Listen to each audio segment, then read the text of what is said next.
எங்கள் அண்ணன் இன்னொரு அண்ணன் வந்து பிஇ படிச்சுட்டு அவர் வந்து ஃபுட் கார்பரேஷனில் இருந்து பண்ணார். இன்னொரு அண்ணன் வந்து இஎன்டி ஸ்பெஷலிஸ்ட்.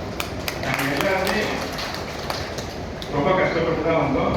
எங்கள் அப்பா இறந்து போகும்போது யாருமே எந்த எதுவுமே படிக்கல, எல்லாம் பியூசி லெவலில் தான் இருந்தாங்க அப்போலாம். அதனால படிப்புங்கிறது வந்து நம்மளை வந்து நல்லா உயர்த்தும். எல்லாரும் அந்த படிப்பை வந்து விட்டுறக்கூடாது. கடைசி வரைக்கும் கஷ்டப்பட்டு படிக்கணும். கஷ்டப்பட்டு படிச்சிருக்கோம். அந்த ஏதாவது ஒரு முயற்சி எடுத்தோம்னா அதை விடாம நம்ம கஷ்டப்பட்டு அதுக்கு எவ்வளவு எஃபர்ட் தேவைப்படுது அவ்வளோ எஃபர்ட் போட்டு நம்ம படித்தோம்னா நம்மளும் மேலே வரலாம். நீங்களும் எல்லாருக்கும் தானாகவே ஹெல்ப் பண்ணுவீங்க. அது வந்து அதுதான் என்னுடைய ஒரே ரெக்வஸ்ட். நல்லா படிங்க, எல்லாத்துக்கும் ஹெல்ப் பண்ணுங்க. Example for that.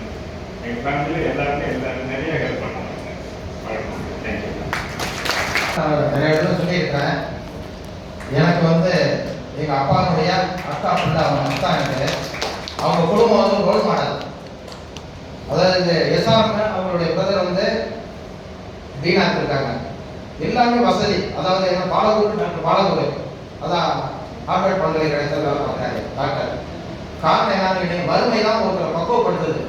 அந்த சரஸ்வதி இப்போ தான் ஒரு 2 ஆண்டுகள் ஆகுது இறந்து போய். அவங்க 80 வயசுல போய் தன்னந்தனியாக வந்து டீனரில் வந்து சைவ சித்தாந்த சபையில் சைவ சித்தாந்தம் படித்தாங்க. 75 வயசுல வீணை கற்றுக்கிட்டாங்க.